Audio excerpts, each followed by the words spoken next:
Système moyen de paiement. Je suis passionné par l'inclusion financière, par tout ce qui est transactions mobiles, tout ce qui est transactions bancaires, digital banking, j'en passe. C'est que déjà le pouvoir de la donnée est spécialement dédié déjà aux clients eux-mêmes. Et ensuite, il faudrait que ce soit l'État ou les institutions qui mettent en place une gouvernance pour pouvoir encadrer l'utilisation de la donnée, pour pouvoir rendre ces données-là accessibles, confidentielles et surtout intègres. Donc, on s'est rendu compte qu'il y a dans les différents États, il y a des personnes ou des populations qui n'ont pas d'identification, qui n'ont pas accès à la carte d'identité, qui n'ont peut-être même pas de date de naissance.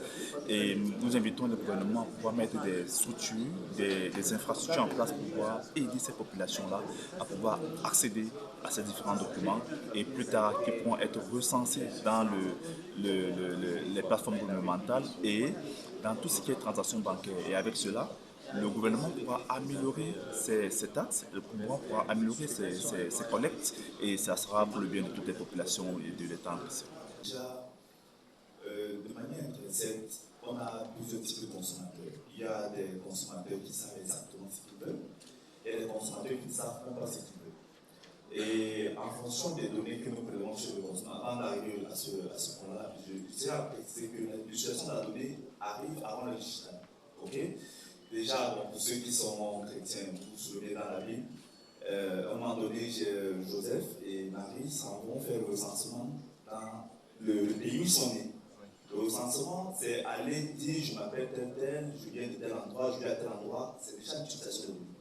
Donc la donnée est utilisée depuis très longtemps, avant que le digital n'arrive. Le digital vient juste de dématérialiser ce processus de données.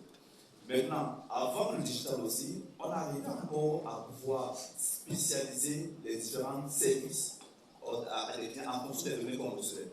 Je dis n'importe quoi, il y avait des personnes qui passaient dans les maisons, et vous allez vous rendre compte que si vous recevez un journal sur votre porte ou un magazine, et vous vous demandez, mais pour quelle raison cette personne est venue pour ce magazine, c'est la boîte, pourquoi chez moi?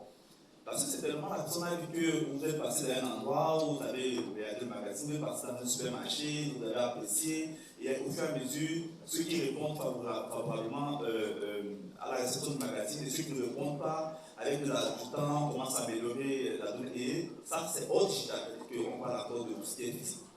Mais là, lorsqu'on arrive au niveau du digital, effectivement, c'est encore bien plus poussé. On étudie les comportements des consommateurs. Là, je parle vraiment de tout ce qui est transaction banking, parce que c'est le domaine que je maîtrise le mieux. Et en fonction de comment l'utilisateur se comporte, en fonction de quel type d'utilisation nous avons, nous faisons une sorte de segmentation de ces données-là. Par exemple, nous avons des outils comme, disons, le mobile banking, pour permettre aux utilisateurs de faire des transactions sur leur smartphone. Nous avons ce qu'on appelle les chatbots.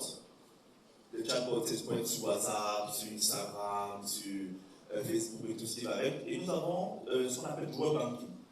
On s'est très vite rendu compte que les jeunes de, disons, 18 ans jusqu'à 35 ans étaient plus à l'aise avec les chatbots. C'est-à-dire que lorsque vous leur donnez, on vous installe l'application mobile, non, c'est chatbot.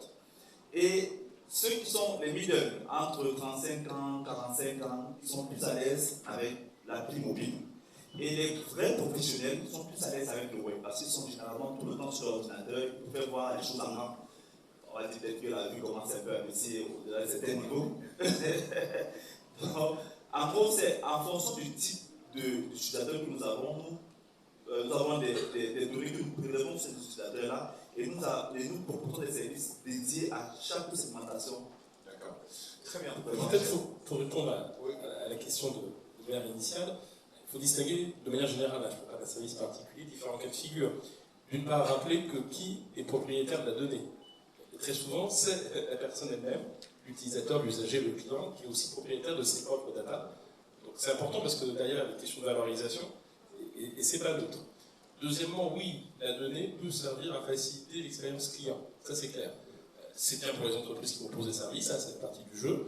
C'est bien aussi pour le consommateur, parce qu'il va avoir plus facilement accès à des informations qui l'intéressent, y compris des informations publicitaires. Quelque part, lui présenter des produits qui peuvent l'intéresser, ça peut faire sens.